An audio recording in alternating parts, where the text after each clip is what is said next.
Okay, welcome dear students. Now you are watching lecture number 29 of physics subject of 10 plus 1 class, and today we are going to discuss properties of vector addition. So first property of vector addition is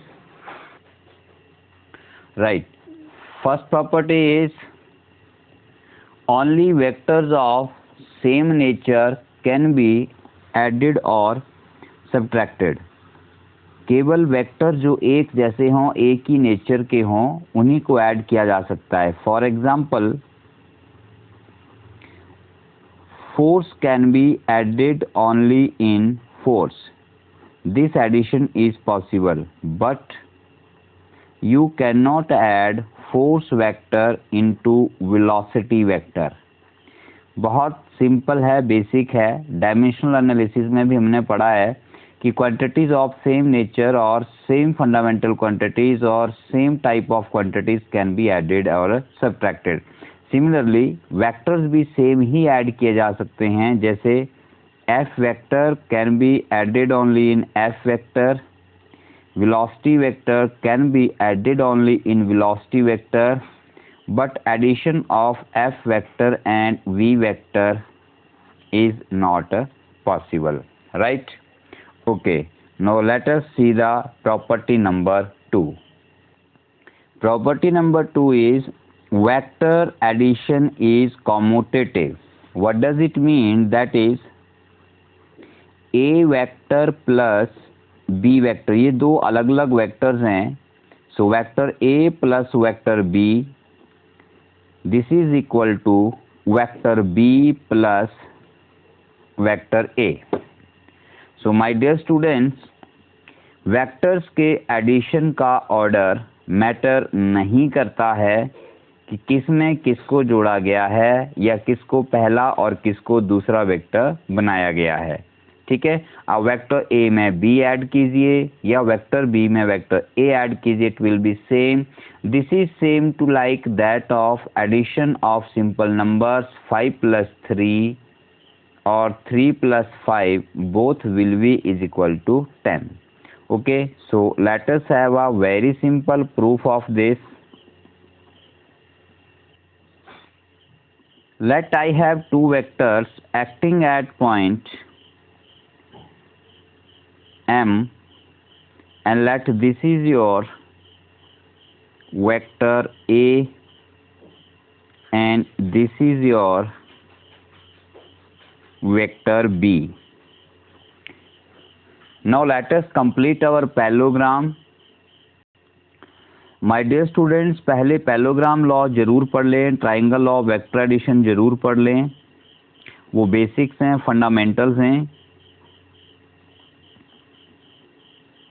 तो ये हम लोगों ने यहाँ पर एक parallelogram draw कर ली। Let this point is M, this point is N, M, N, O, P, right. So according to parallelogram law vector addition, इन दोनों का जो रिजल्टेंट है that will be this MO and this will be is equal to R vector, right. Now since this vector is B vector, this line NO is parallel to this and length of this line is equal to length of this line. So if I will put here a vector sign on NO, then you can say that NO vector is equal to M P vector, or you can say it is equal to vector B. Vector NO is equal to MP. हम vectors के शुरू में पढ़ चुके हैं कि vectors को parallelly कहीं भी शिफ्ट किया जा सकता है। जब तक वेक्टर्स एक दूसरे के पैरेलल रहेंगे और उनकी लेंथ चेंज नहीं होगी तो वो वेक्टर इक्वल कहलाते हैं। सिमिलरली अगर आप PO लाइन पर वेक्टर का साइन लगा दें तो आप यहाँ से PO vector equal to MN vector लिख सकते हैं और MN वेक्टर आपका वेक्टर A है। ठीक है, तो ये बेसिक कंस्ट्रक्शन हो गई हमारी यहाँ पर थोड़ी सी। अब हम देखते हैं कि हम कॉम्यूटेटिव प्रॉपर्टी कैसे प्रूव करते हैं? Now in triangle MNO, applying triangle of vector addition, applying triangle law of vector addition, क्या होगा? MN vector MN plus vector NO, this should be is equal to vector MO। हम अभी triangle की sides को vector लेके चले हुए हैं, वही हम यहाँ पर लिख रहे हैं। सो हमने ट्राइंगल लॉ में पढ़ा है कि अगर किसी ट्राइंगल की दो एडजेसेंट साइड्स में वेक्टर सेम ऑर्डर में रिप्रेजेंट होते हैं तो थर्ड साइड जो है ऑपोजिट ऑर्डर में उन दोनों का रिजल्टेंट होती है। तो यहाँ पर MN वेक्टर और NO वेक्टर सेम ऑर्डर में हैं। ये आपका MN आ गया और ये आपका वेक्टर NO हो गया। ये सेम ऑर्डर में है तो इनका रिजल्टेंट वेक्टर MO होगा, right. Then but what is MN? Vector A। What is vector NO? हम निकाल चुके हैं। Vector NO is equal to vector MP is equal to vector B। This is equal to vector MO, this is equal to R, vector R। Let equation number 1। अब हम इसी parallelogram का अपर triangle consider करते हैं। Okay, so again applying triangle law of vector addition in triangle MOP। अब इस triangle को ध्यान से देखें बच्चों, तो इसमें MP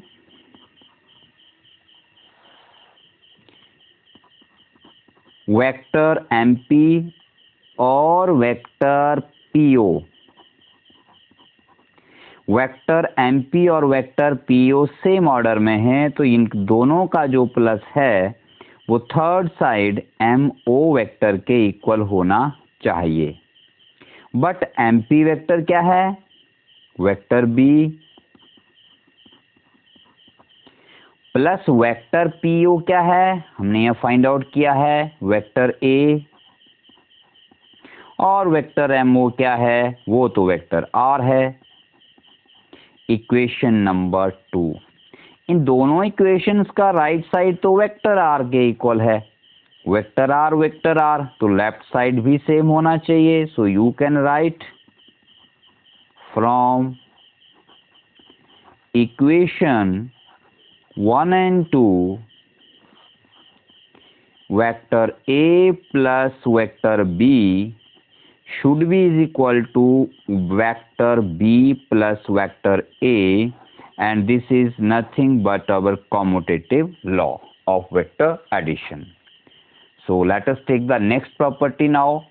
Right, property number 3 is vector addition is associative. What does it mean? Vector addition is associative का मीनिंग क्या है बच्चों? इसका मीनिंग है if we have 3 vectors, vector A plus vector B plus vector C, then this will be equal to vector A plus vector B plus vector C। But ये तो दोनों तरफ एक ही हो गया, ठीक है। तो यहाँ पर हमें एसोसिएटिव नेचर बताना है। तो एसोसिएटिव नेचर कहता है कि vector A plus vector B को पहले ऐड किया गया और फिर उसमें C वेक्टर को ऐड किया गया, या फिर पहले B और C को ऐड किया गया और फिर उसमें वेक्टर A को ऐड किया गया।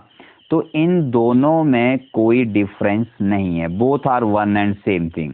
मीन्स किसको किसके साथ एसोसिएट किया गया, मीन्स कौन सा वेक्टर पहले आपस में ऐड किया गया फिर बाद में तीसरा वेक्टर हमने ऐड किया, तो वो ऑर्डर यहाँ पर मायने नहीं रखता है, उसका कोई मतलब नहीं होता है, ठीक है। So let us have a simple proof of this. कैसे करेंगे देखिए। अब हमें यहाँ पर 3 वेक्टर्स लेने पड़ेंगे। Let us take 3 vectors. let this is vector A, let this is vector B, and let this is vector C. हमें इन तीनों को ऐड करना है, vector A plus vector B plus vector C. ठीक है, तो हम क्या करते हैं, पहले हम लोग वेक्टर ए और बी को ऐड करते हैं। कैसे ऐड करेंगे देखिए, सी को अभी भूल जाइए, तो ट्रायंगल लॉ लगाएंगे वेक्टर ए और वेक्टर बी के लिए। सेम ऑर्डर में है, सेम ऑर्डर में है, तो जहां से फर्स्ट वेक्टर स्टार्ट हुआ वहां से हम वेक्टर ड्रॉ करेंगे जहां पर लास्ट वाले वेक्टर की टिप है। तो ये triangle law of vector addition हम यूज करेंगे। Let us say this point is M, this point is N, M, N, O, and let this point is P. ठीक है, so in triangle MNO, MNO, vector MN और vector NO same order में है, तो इन दोनों का सम vector MO के बराबर होगा। ठीक है, दैट इज MN वेक्टर कितना है, A वेक्टर, क्या लिखा हमने, MN vector plus NO vector. ये दोनों वेक्टर सेम ऑर्डर में हैं, तो ट्रायंगल लॉ से इन दोनों का रिजल्टेंट ट्रायंगल की ऑपोजिट ऑर्डर में थर्ड साइड के इक्वल होगा। तो थर्ड साइड आपकी वेक्टर MO हो गई, ये equal to MN vector plus vector NO होगी। बट MN वेक्टर MN क्या है, वेक्टर A, वेक्टर NO क्या है, वेक्टर B, और वेक्टर MO को हमने वही रहने दिया। राइट, इसका मतलब MO vector vector A plus vector B बन गया। अब हम इन दोनों का सम कर चुके हैं, तो let us forget about this. ये दोनों वेक्टर MO के बराबर हैं, मतलब A vector plus B vector आपका वेक्टर ये होगा। अब हम इसको इसमें ऐड करते हैं। अब C को ऐड करना है, तो C को यहाँ से शुरू करेंगे, शुरू हो रहा है, यहाँ पर इसकी टिप बन जाती है, तो पहला वेक्टर यहाँ से शुरू हुआ, दूसरा यहाँ पर खत्म हुआ, तो इनको आपस में हमने मैच कर लिया, ये आपका वेक्टर MP बन गया। सो अगेन ट्रायंगल लॉ लगाइए इन ट्रायंगल। अब कौन सी ट्रायंगल आएगी बच्चों, अब आएगी triangle MOP।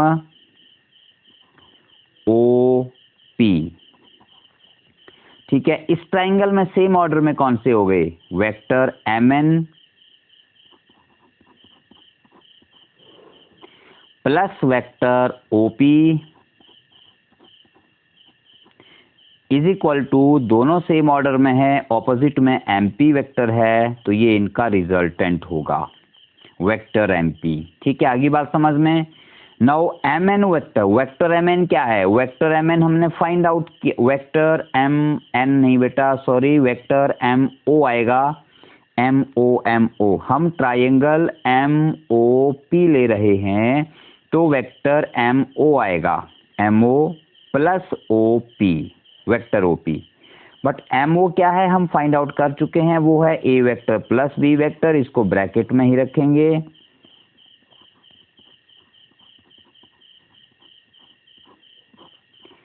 Plus OP vector, OP क्या है आपका vector C, this is equal to MP vector, that is MP vector. ठीक है, ये हमारा फर्स्ट केस आ गया लेफ्ट हैंड साइड का। अब हम राइट साइड पर चलते हैं। राइट साइड में क्या करेंगे हम, देखिए हमें तीन वेक्टर बनाने हैं, हम इन तीनों वेक्टर्स को फिर से ड्रॉ करते हैं, सेम डायग्राम। MN को हम यहाँ ले आए,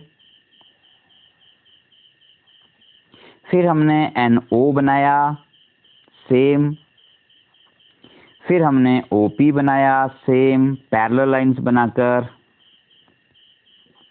सो ये वेक्टर A, ये वेक्टर B और ये वेक्टर C हो गया आपका बच्चों। ठीक है, अब हमें इनको ऐड करना है। दोनों में हम क्या डिफरेंस रखेंगे, यहाँ हमने पहले ए और बी को ऐड किया था, यहाँ पे हम पहले बी और सी को ऐड करेंगे। तो वेक्टर बी और सी को ऐड करें तो हम लोग क्या करेंगे, बी और सी को आपस में, जहां से वेक्टर बी स्टार्ट हुआ और जहां वेक्टर सी खत्म हुआ उसको आपस में मिला देते हैं। तो पॉइंट्स हम वही रख लेंगे, एम एन ओ पी। तो अब हमारे पास ट्राइंगल एन ओ पी बन जाती है। So in triangle N O P आपका एन ओ वेक्टर और O P vector same order में आते हैं बच्चों। तो ये equal to vector N P हो जाएंगे। ठीक है, राइट, आ रही बात समझ में। बट वेक्टर एन ओ क्या है, vector N O B vector है। वेक्टर ओ पी क्या है, ये वेक्टर सी है आपका। ये equal to vector N P हो जाएगा। मतलब अब आपका ये जो वेक्टर एन पी है ये आपका vector B plus vector C हो गया, राइट। अब हम बी और सी को ऐड कर चुके हैं, हमें पता चल गया कि बी और सी का रिजल्टेंट आपका एन पी है। तो अब हम इसमें ए ऐड करेंगे। हमने ए को ऐड करना है, मतलब हमें पॉइंट एम से ए वेक्टर शुरू कर रहे हैं और दूसरा हमारा एन से शुरू हो रहा है और यहाँ पे ख़त्म हो रहा है। तो हम लोग इसको आपस में मैच कर देंगे। Are you getting my point. So अब हम ट्राइंगल कंसिडर कर लेंगे M N P. Now in triangle M N P same order में कौन से हैं, M N plus N P vectors हैं साथ में बच्चों, equal to resultant vector M N और vector N P same order में है। तो इनका ऑपोजिट ट्राइंगल में क्या हो गया, वेक्टर एम पी में। फिर से कह रहा हूँ ट्राइंगल ऑफ वेक्टर एडिशन जरूर पढ़े, नहीं तो ये प्रॉपर्टी आपको समझ नहीं आएगी। साइंस में जंप वाला मेथड नहीं चलता है, आपको बेसिक से कंटिन्यूटी में पढ़ना है। ठीक है, तो आप रेगुलर प्रैक्टिस में इनको पढ़िए, तभी आपको समझ आएंगे, अदरवाइज आपके लिए मुश्किल होगा। और अगर ट्राइंगल ऑफ वेक्टर एडिशन आता है तो आप इसको समझ चुके होंगे। So what is M N vector, M N vector तो वेक्टर ए है, हमने लिख दिया यहाँ पर, plus what is vector N P, vector N P आपका vector B plus vector C है, तो हमने इसको यहाँ पे लिख दिया। अब ये सिंगल वेक्टर था, इकट्ठा था, तो हमने इसे ब्रैकेट में रखा, इज इक्वल टू कितना है आपका M P vector. So my dear students, now see this equation number 1 and equation number 2. Right side is vector mp. So one side of equation is same, so other side should also be same. So you can write here from equation 1 and 2 vector a plus vector b in bracket plus vector c should be is equal to vector a plus bracket start vector b vector c bracket close. So this is what, but nothing then vector addition is a associative, means पहले हमने a और b को add किया, फिर हमने उसमें c को add किया। सेकंड केस में हमने पहले b और c को ऐड किया, फिर हमने उसमें a को ऐड किया, तो दोनों हमारे बराबर आए। ठीक है, इसका मतलब हमारा जो वेक्टर एडिशन अब एसोसिएटिव है, इस प्रॉपर्टी का नाम ही एसोसिएटिव प्रॉपर्टी होता है। ठीक है, okay, now let us talk about the next property. Next property आपकी आती है vector addition is distributive. Distributive property क्या होती है, मैं लिखता हूँ, let us say that I have two vectors, vector A and B, और मैं इन दोनों को ऐड करता हूँ और ऐड करने के बाद किसी नंबर से मल्टीप्लाई कर देता हूँ लैम्डा से। ठीक है, then this will be is equal to lambda A vector plus lambda B vector. What is the difference between both this, यहाँ हम पहले वेक्टर्स को ऐड कर रहे हैं, फिर हमने मल्टीप्लाई किया, मीन्स पहले ब्रैकेट के अंदर सॉल्व करेंगे, मीन्स पहले हमने वेक्टर्स को ऐड किया, फिर हमने किसी नंबर से मल्टीप्लाई किया। यहाँ पर क्या है, पहले हम उसी नंबर से वेक्टर्स को मल्टीप्लाई कर रहे हैं और फिर बाद में ऐड कर रहे हैं। मतलब यहाँ पे पहले हमने मल्टीप्लिकेशन किया, पहले आपने यहाँ पर एडिशन किया और उसके बाद आपने मल्टीप्लाई किया। यहाँ पर आपने पहले मल्टीप्लाई कर लिया उसी नंबर से दोनों वेक्टर्स हो, और उसके बाद आपने उनको एडिशन किया, तो both operations are one and same thing, दोनों एक ही बात को बताते हैं, दोनों एक ही रिजल्ट हमें देते हैं। इसे हम कहते हैं distributive property, means the product जिस नंबर से मल्टीप्लाई किया जा रहा है उस नंबर को आप सभी वेक्टर से डिस्ट्रीब्यूट करके मल्टीप्लाई कर सकते हैं। So dear, that's all for the properties of vector addition. इस प्रॉपर्टी को हम विदाउट प्रूफ कंसीडर कर लेते हैं, बहुत सिंपल प्रूफ है, आप इसको कर सकते हैं। So that's all for this.